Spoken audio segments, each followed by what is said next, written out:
हिंदी साहित्य में श्रेष्ठ और मौलिक निबंधकार के रूप में आचार्य हजारी प्रसाद द्विवेदी की पहचान सर्वविदित है। आप आधुनिक हिंदी साहित्य के मौलिक निबंधकार, उत्कृष्ट समालोचक, सांस्कृतिक विचारधारा के उपन्यासकार, चिंतक और शोधकर्ता हैं। आपके द्वारा लिखी गई प्रत्येक रचना पर आपके गरिमामय व्यक्तित्व, उदार चित्तवृत्ति और व्यापक दृष्टिकोण का प्रभाव सहज ही देखा जा सकता है। हिंदी में गद्य शैली की स्थापना में आप सर्वोपरि हैं। आपने अनेक निबंधों की रचना की है। भावपूर्ण साहित्यिक निबंधों की श्रृंखला में नाखून क्यों बढ़ते हैं नामक निबंध का महत्वपूर्ण स्थान है। आपके बहुचर्चित निबंध संग्रह कल्पलता में संकलित इस निबंध में वर्ण्य विषय के साथ साथ निबंध लेखन की प्रवृत्ता के दर्शन भी होते हैं। आचार्य हजारी प्रसाद द्विवेदी ने विद्वतापरक शोधपूर्ण निबंध लेखन के साथ साथ निर्बंध मौलिक निबंधों की रचना भी की है। आपके ये निर्बंध निबंध हिंदी साहित्य की मूल्यवान उपलब्धि है। सच तो यह है कि आपके व्यक्तित्व में विद्वता और सरसता का, पांडित्य और विदग्धता का, गंभीरता और विनोदमयता का, प्राचीनता और नवीनता का जो अद्भुत संयोग मिलता है वह अन्यत्र दुर्लभ है। इन विरोधाभासी तत्वों से निर्मित आपका व्यक्तित्व आपके निबंधों में प्रतिफलित हुआ है। अपने निबंधों में आप बहुत सहजता से अनौपचारिक रूप में नाखून क्यों बढ़ते हैं, आम क्यों बवरा गए, अशोक के फूल, एक कुत्ता और एक मैना, कुटज आदि की चर्चा करते हैं, जिनसे पाठक सहज रूप से वर्ण विषय की अनुकूलता को ग्रहण कर लेता है। यहाँ एक बात विशेष उल्लेखनीय है कि आपके निबंधों का पूर्ण रसास्वादन करने के लिए जगह जगह पर बिखरे हुए सांस्कृतिक, साहित्यिक अथवा ऐतिहासिक संदर्भों को जानना बहुत आवश्यक हो जाता है। आलोच्य निबंध नाखून क्यों बढ़ते हैं में आचार्य द्विवेदी ने मनुष्य की आदिम प्रवृत्तियों की चर्चा करते हुए यह स्पष्ट किया है कि नाखूनों का बढ़ना मनुष्य की उस अंध सहजात वृत्ति का परिणाम है जो उसके जीवन में सफलता ले आना चाहती है। उसको काट देना उस स्वनिर्धारित आत्मबंधन का फल है जो उसे चरितार्थता की ओर ले जाती है। नाखून का बढ़ना मनुष्य के भीतर की पशुता की निशानी है और उसे नहीं बढ़ने देना मनुष्य की अपनी इच्छा है, मनुष्य का अपना आदर्श है।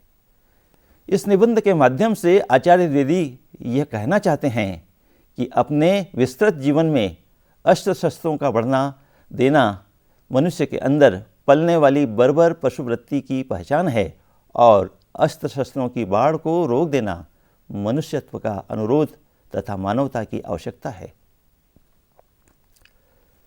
नाखून का सामान्य अर्थ होता है उंगली के सिरे पर का कठिन और कड़ा आवरण। यह निरंतर बढ़ता रहता है। सभ्य समाज में इसे काटने की परंपरा है, किंतु काटने के बाद यह फिर बढ़ने लगता है। नाखून का बढ़ना एक ऐसी प्रक्रिया है जो जन्म से लेकर मृत्यु होने तक निरंतर चलती रहती है। नाखून शरीर का एक अंग है, किंतु आचार्य द्विवेदी ने इसे एक प्रतीक के रूप में अभिहित किया है। उनकी दृष्टि में नाखून मनुष्य की भयंकर पाशवी का जीवंत प्रतीक और जीवंत परिचायक है। यह तो सभी जानते हैं और मनुष्य का इतिहास भी इस बात का साक्षी है कि मनुष्य की पशुता को जितनी बार भी काट दो वह मरना नहीं जानती। आचार्य द्विवेदी के समक्ष इस प्रश्न के उत्तर को देने की आवश्यकता इसलिए पड़ी कि उनकी छोटी लड़की ने एक दिन उनसे यह पूछ लिया कि नाखून क्यों बढ़ते हैं। प्रश्न सहज था, किंतु उत्तर उतना सहज नहीं था। यह तो सभी जानते थे या हैं कि काटने के बाद हर तीसरे दिन नाखून बढ़ जाते हैं, पर यह कोई नहीं जानता कि ये अभागे नाखून इस प्रकार क्यों बढ़ा करते हैं। नाखूनों का बढ़ना सामान्य अर्थ में मनुष्य के विकास की एक प्रक्रिया है जो निरंतर चलती रहती है। कभी कभी चक्कर में डाल देने वाला इस तरह का प्रश्न मनुष्य के विकास क्रम और उसकी मानवजात प्रवृत्ति पर भी प्रश्न उपस्थित कर देता है। अब इस बात को दूसरी तरह से देखा जाए तो स्थिति कुछ रोचक और हास्यास्पद बन जाती है, किंतु उसके अंदर का दर्द मानवता का दर्द हो जाता है।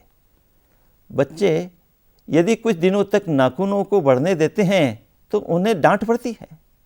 अब आगे नाखूनों को काट दिया जाता है तो उन्हें चुपचाप यह दंड स्वीकार करना पड़ता है। किंतु यह भी कम दिलचस्प नहीं है कि वे चुपचाप दंड तो सहन कर लेते हैं और बेशर्म बनकर निर्लज्ज अपराधी की भांति छूटते ही सेंध पर फिर हाजिर हो जाते हैं।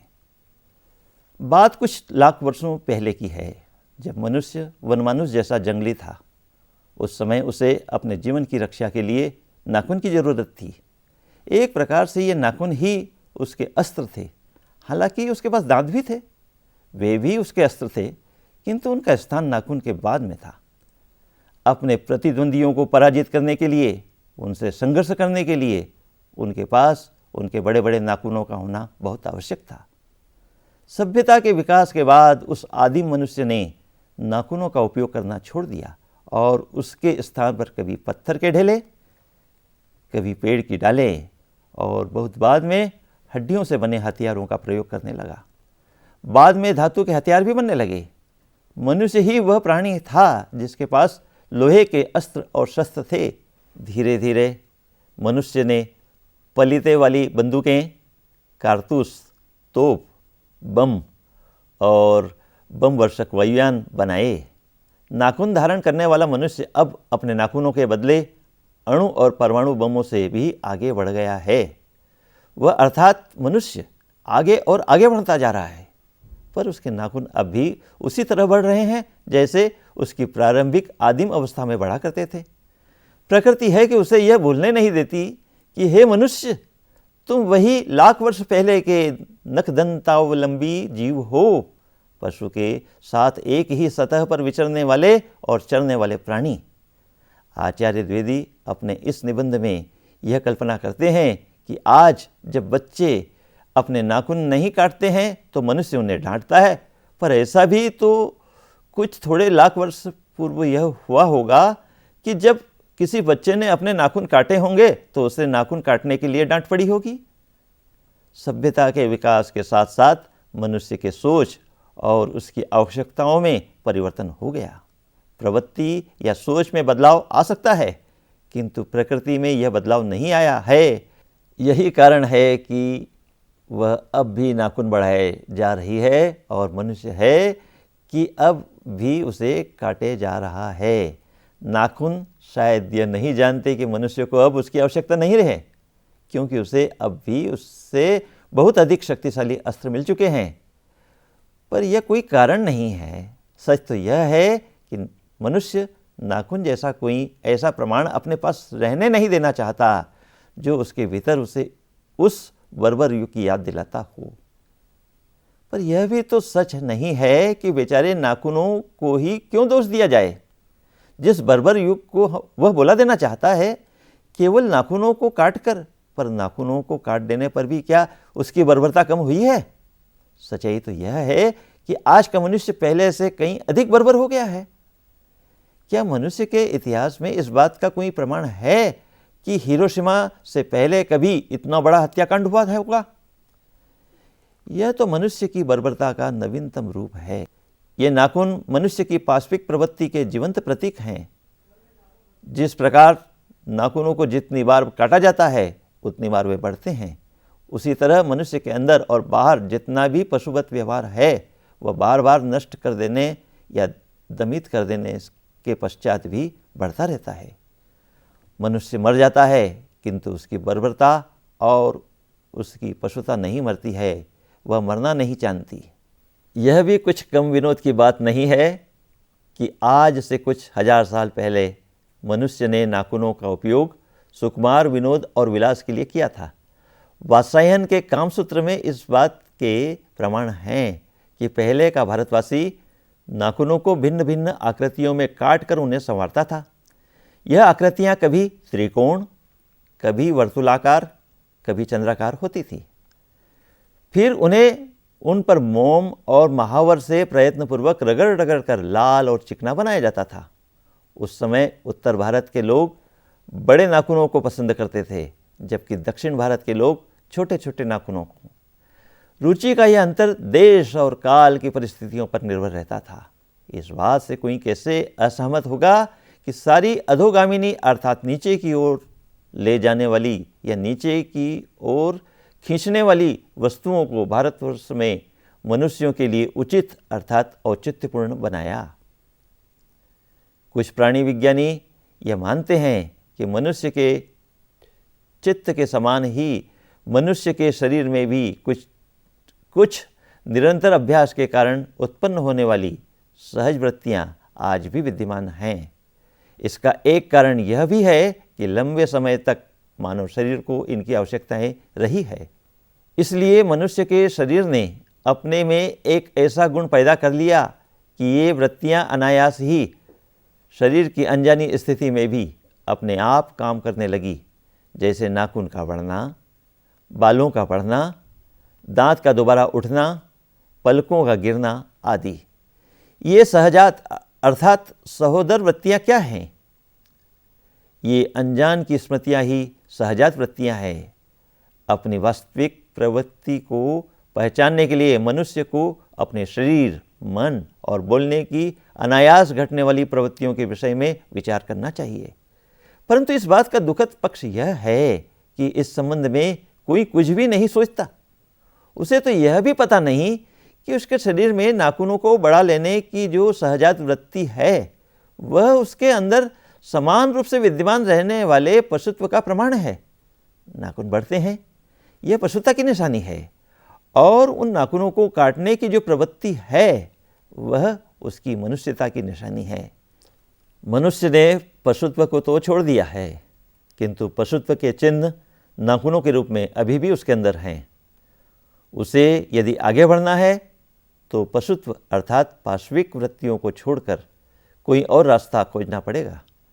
अस्त्र बढ़ाने की प्रवृत्ति पशुता की प्रवृत्ति है और यह मनुष्यता की विरोधी है। उस अज्ञानी अर्थात निर्बोध बालिका ने यही प्रश्न तो मनुष्य जाति से किया था कि नाखून क्यों बढ़ते हैं? क्या यह हमारी पशुता के अवशेष हैं? ठीक इसी तरह का प्रश्न आचार्य द्विवेदी ने भी इस निबंध में किया है कि ये अस्त्र शस्त्र क्यों बढ़ रहे हैं? क्या यह हमारी पशुता की निशानी है? इस बात को आचार्य द्विवेदी ने दूसरी तरह से समझाया है। भारतीय और पाश्चात्य चिंतन में बहुत अंतर है। एक ही घटना है, किंतु उसे देखने और उसे समझने या समझाने का ढंग अलग है। 15 अगस्त 1947 को भारत स्वतंत्र हुआ, अंग्रेजी दास्ता से मुक्त हुआ। अंग्रेजों ने 15 अगस्त के दिन को इंडिपेंडेंस डे अर्थात स्वतंत्रता दिवस कहा। अब भारतीयों ने अंग्रेजों के द्वारा कहे गए शब्द के स्थान पर स्वाधीनता दिवस कहा। यह एक संयोग था कि अनजाने में ही हमारी समूची परंपरा हमारी भाषा के द्वारा प्रकट हो गई। अंग्रेजों द्वारा प्रयुक्त शब्दों का तो हमारे पास कोई समानार्थक शब्द नहीं था, किंतु मुक्त होने के बाद भी हमने अपने ऊपर स्व का बंधन लगाया। स्वतंत्र होने के बाद भारत में चाहे स्वराज आए अथवा स्वाधीनता, हमारे नेता और विचारशील नागरिक यह सोचने लगे कि इस देश को सच्चे अर्थ में सुखी कैसे बनाया जाए। इस तरह के सोच का कारण यह है कि भारतीयों की परंपरा महिमामयी, उत्तराधिकार विपुल और हमारे संस्कार उज्जवल हैं। यह कम विचारणी नहीं है कि भारतीय चित्त आज भी अनधीनता की बात न सोचकर स्वाधीनता के रूप में उस बात को सोचता है, तो यह बात हम भारतीयों के दीर्घकालीन संस्कारों का परिणाम है। कोई भी भारतीय स्व के बंधन को आसानी से नहीं छोड़ सकता। अपने आप पर अपने आप के द्वारा लगाया हुआ बंधन हमारी संस्कृति की बड़ी भारी विशेषता है।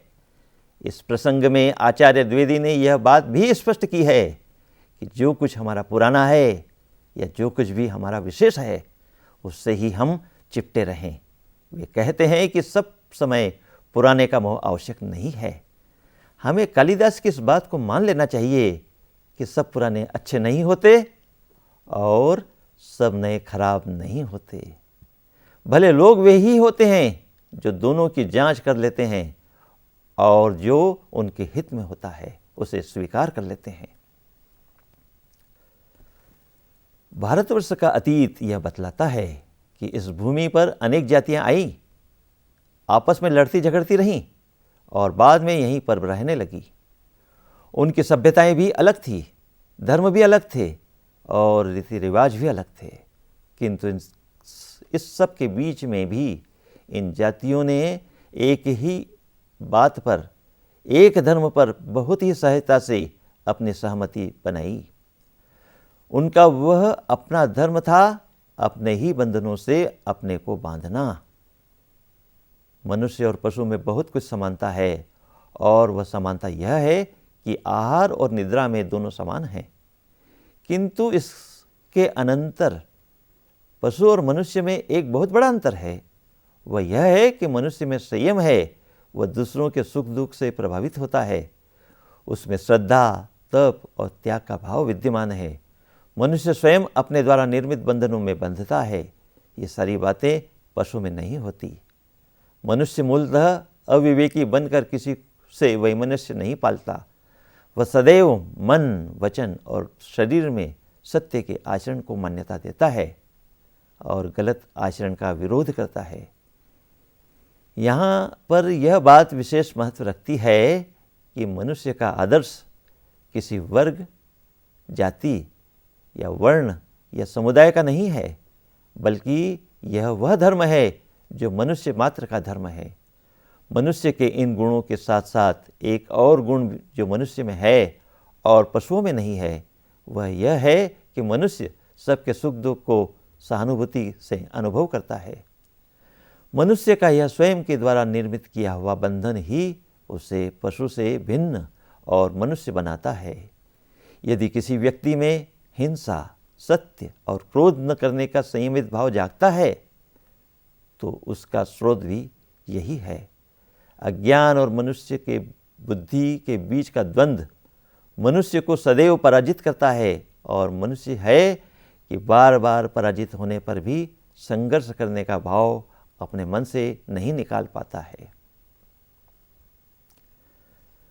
अनेक प्रकार से इस बात पर विचार किया जाता है कि मनुष्य को सुख कहाँ से प्राप्त होगा। एक सामान्य व्यक्ति से लेकर सत्तासीन व्यक्ति इस बात पर विचार करता है, किंतु उसका यह विचार भौतिकवादी अर्थात बाहरी होता है। वह शरीर को सुख पहुँचाने वाले उपकरणों का उत्पादन और संग्रह करता है, किंतु मन अर्थात भीतरी सुख को प्राप्त करने की दिशा में नहीं सोचता।